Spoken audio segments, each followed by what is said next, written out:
faire était différent de quiconque pourrait le faire, parce que c'était gentil et réfléchi. Je voulais qu'il reçoive l'onction, la bénédiction, la confirmation de Dieu. Et en conséquence, ce dans lequel nous avons conclu a apporté une faveur incroyable. Les gens ne pouvaient s'empêcher de voir la grâce dans nos vies. Nous ne pouvions pas arrêter de le voir. Tu ne crois pas qu'on en parle? Avec tout le monde, ils étaient étonnés de voir à quel point nos vies étaient bénies. Lorsque nous choisissons de marcher dans la sainteté, les gens voudront avoir ce que nous avons. Point. Quand j'étais pasteur adolescent, j'avais une faveur incroyable auprès de ces adolescents. Point. Qu'est-ce qui pourrait pousser un adolescent à considérer un homme de plus de 50 ans comme quelqu'un qui est un bon père? En fait, ils m'ont écouté. Ils voulaient être proches de moi. Pareil avec Barb maintenant au lycée où elle est enseignante.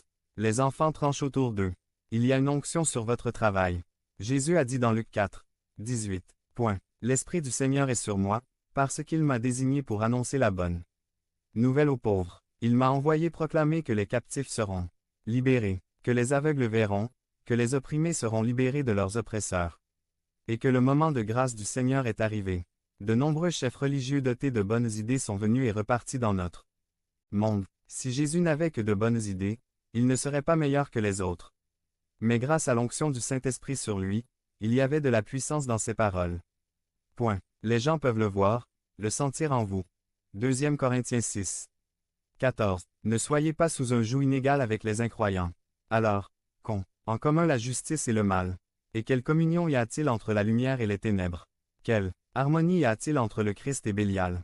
Quelle part le croyant a-t-il avec l'incroyant? Et quel accord y a-t-il entre le temple de Dieu et les idoles?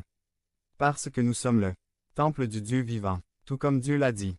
Je vivrai avec eux et je marcherai parmi eux, et je serai leur Dieu, et ils seront mon peuple. Sortez donc d'eux, et séparez-vous, dit le Seigneur. Ne touche pas à ce qui est impur et je te recevrai. Devenez membre de la chaîne et soyez un instrument de la parole de Dieu. Ne manquez pas cette opportunité d'avoir un impact sur des vies. Cliquez maintenant sur le lien dans la description et aidez-nous à diffuser la parole de Dieu. Comment Dieu utilise l'adversité par Dr. David Wessner. Résumé. Si nous savions à l'avance que l'adversité est le moyen fondamental par lequel Dieu exécute sa volonté dans nos vies, l'accepterions-nous? Un serviteur de confiance est la personne qui porte la clé de la maison du roi. Ou, comme Pierre, qui reçoit les clés du royaume.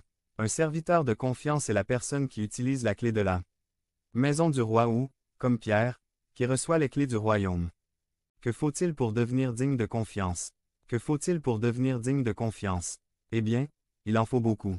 Il en faut donc beaucoup. Mais les bénédictions qui accompagnent cette confiance entrent également dans la catégorie beaucoup. Mais les bénédictions qui accompagnent cette confiance entrent également dans la catégorie beaucoup. Point. Je veux explorer un sujet qui exige autant de nous, voire plus, que tout autre domaine de notre marche vers le royaume, ou de notre cheminement vers la confiance de Dieu. Je veux explorer un sujet qui exige autant de nous, voire plus, que tout autre domaine de notre marche vers le royaume ou du chemin de confiance de Dieu. 439. Je veux parler de l'adversité. Je veux parler de l'adversité. Je me souviens de la première fois où je suis revenu vers le Seigneur. Je me souviens de la première fois où je suis venu au Seigneur. J'avais vraiment faim. J'avais vraiment faim. Je mangeais vraiment tout ce qu'il y avait sur la table devant moi. En fait, je mangeais tout ce qu'il y avait sur la table devant moi. Si une miette tombait par terre, je me penchais, je la ramassais et je la mangeais. Si une goutte tombait au sol, je la plie, la ramasse et la mange.